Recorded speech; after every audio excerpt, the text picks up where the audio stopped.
you serious? Hello, it's How to Kill an Hour. I'm Marcus Bronzy. There are plenty of ways to kill an hour out there. Thank you for killing one with me. Another bonus episode. We're about to hear about how Reeps won, a legendary beatboxer with a voice that's so interesting it's taking him to an educational place. I'll explain that, but more about that in a moment. We're going to find out how he likes to kill some time. Beforehand, I'm going to let you know about a way that I've been killing time this week. It's an app. It's a free one called One More Bounce. It's one of those Zen-like simplistic apps. Simply draw a line underneath a bouncing ball to make it bounce.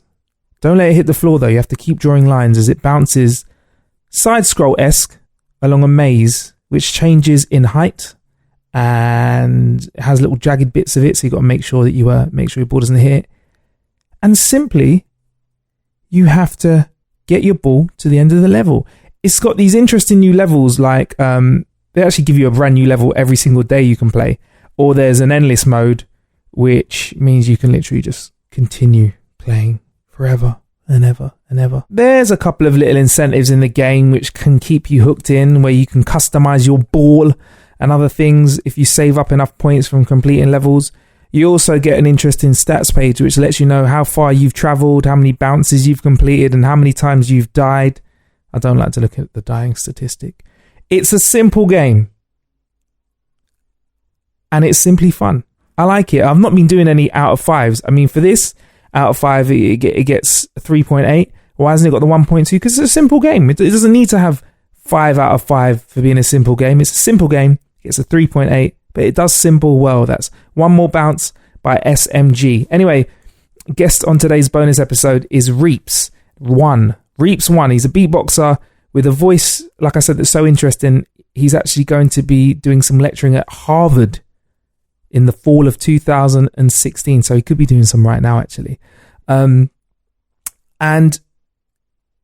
instead of asking him how he likes to kill time, because he's got a very busy mind, we also appreciate doing nothing here on How to Kill an Hour. And when I spoke to Reeps 1, we spoke about how you maintain focus on one thing at a time, or a small amount of tasks, with such a busy mind. How do you do that, Reeps? For me, it's I was so interested in never stopping, and it actually is one of the first things that I took on that should have been really natural, but to just relax. And I realized I actually found it really, really hard. So I think for yourself and for anyone, people don't realize that it is one form of meditation when you're really inside of something and enjoying something. So it can be as simple as listening to a podcast. It can be as simple as watching something on a TV show. But I think a great step forward is music, and people put it on in the background and you do other things when you're doing it. But sitting down, putting on an album and actually lying down, closing your eyes and listening to it, like that is a great step forward, because you're actually taking something in wholly for what it is, not in fragments or parts, and you're thinking, or you're on your phone, you're doing other thing. I think a type of this thinking I'm talking about is to kind of really face something full on and take it wholly and completely in for what it is, and not be distracted, because we have all the information in the world is in our pocket at any time. There's so many people around us.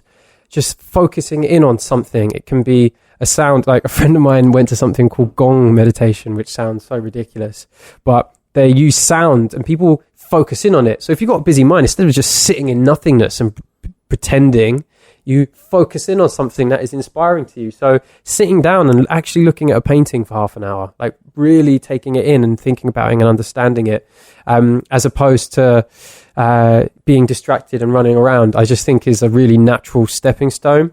And something that my dad used to say to me, which is a visual that really helps, is you imagine a lake and there's the moon in the sky and the lake is completely clear and you can see the reflection of the moon in the water. Whenever you think of anything, it creates ripples. You need to keep that lake completely clear.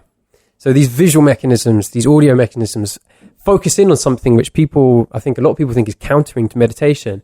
But are really great inspirational ways to just hone in and focus your mind. Don't be distracted. Like, be a laser beam. Find ways to be a laser beam and home in on something which is whole and entire. Like a laser. Focus.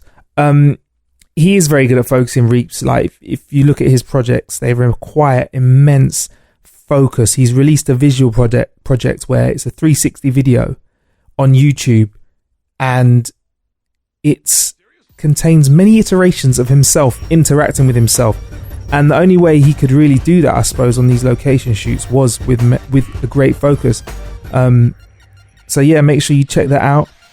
We've got links to that in the actual episode link, which is number 16 of the Marcus Meets podcast. If you want to hear the whole interview, you can check that out with a link that we've put in this show description, or by going to marcusbronzy.com/meets. There's plenty of ways to kill an hour out there. Thank you for killing one with myself. I'll be back shortly with another bonus episode. Thank you.